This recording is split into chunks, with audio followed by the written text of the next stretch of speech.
Paul, apôtre de Jésus-Christ par la volonté de Dieu. Paul exerce ce ministère par la volonté de Dieu. La manière dont Paul commence ses lettres nous donne la clé de tout ce qu'il a à nous dire. D'emblée, il invoque l'autorité divine.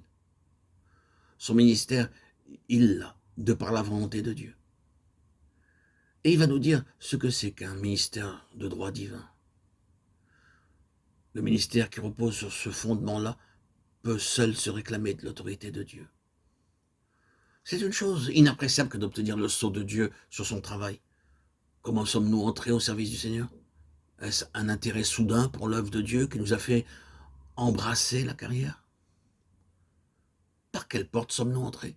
Comment se fait-il que nous soyons restés? Y sommes-nous en connaissance de cause parce que nous savons que c'est la volonté de Dieu?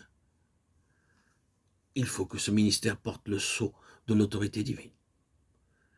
Et l'autorité de Dieu n'est pas autre chose que cette attestation d'en haut qui vient s'inscrire dans nos cœurs et devient consciente quand Dieu peut réaliser en nous sa volonté. Jamais vous n'obtiendrez la consécration divine tant que vous ne pourrez pas vous présenter devant Dieu comme un homme éprouvé. 2 Timothée 2,15. Alors seulement le ciel s'ouvrira au-dessus de vous et les mains divines se poseront sur votre tête.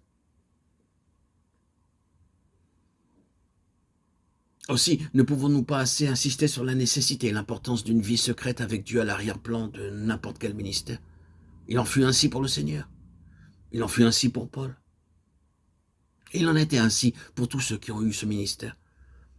Il a donné les uns comme apôtres, les autres comme prophètes, les autres comme évangélistes, les autres comme pasteurs et docteurs.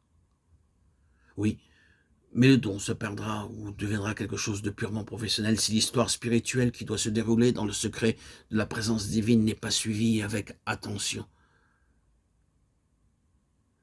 Un des dangers de l'activité chrétienne est que notre vie en devient si trépidante que nous négligeons l'histoire secrète. Nous perdons contact avec cet arrière-plan qui fait la force de notre vie. Et un beau jour, nous nous apercevons que nous n'avons pas ce qu'il faut pour satisfaire aux besoins des autres. Votre parole perd son mordant, votre puissance s'en va, et voilà sur les confins de la banqueroute. Pourquoi? Pourquoi? Parce que vous ne savez plus le chemin du lieu secret. Vous avez perdu le fil de votre histoire avec Dieu. Une chose à laquelle tous les serviteurs de Dieu doivent s'astreindre, c'est de refuser toute activité qui dépasse la mesure compatible avec les exigences de leur relation secrète avec Dieu. Il faut poser la question et la résoudre, quelque difficile qu'elle soit. Voici un appel. Allons-nous l'accepter simplement parce que c'est une occasion de faire du bien? Certainement pas. Nous en référerons au Seigneur en secret. Une porte ouverte n'est pas une raison suffisante pour tourner le dos à nos devoirs. L'ennemi fera toujours tout ce qu'il pourra pour nous maintenir sur un pied d'activité débordante.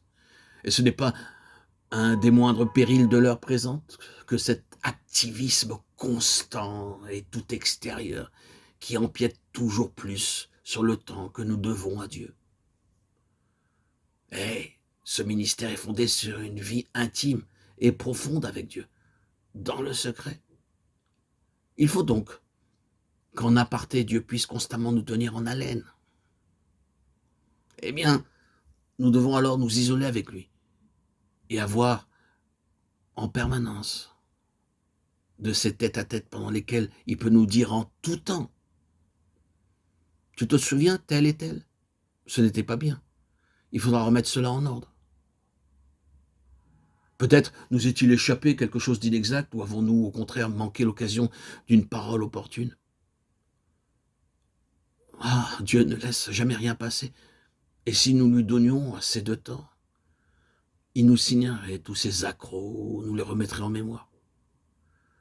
Mais si nous passons dessus comme chat sur braise, Dieu nous abandonnera pour finir aux conséquences de notre conduite inconsidérée.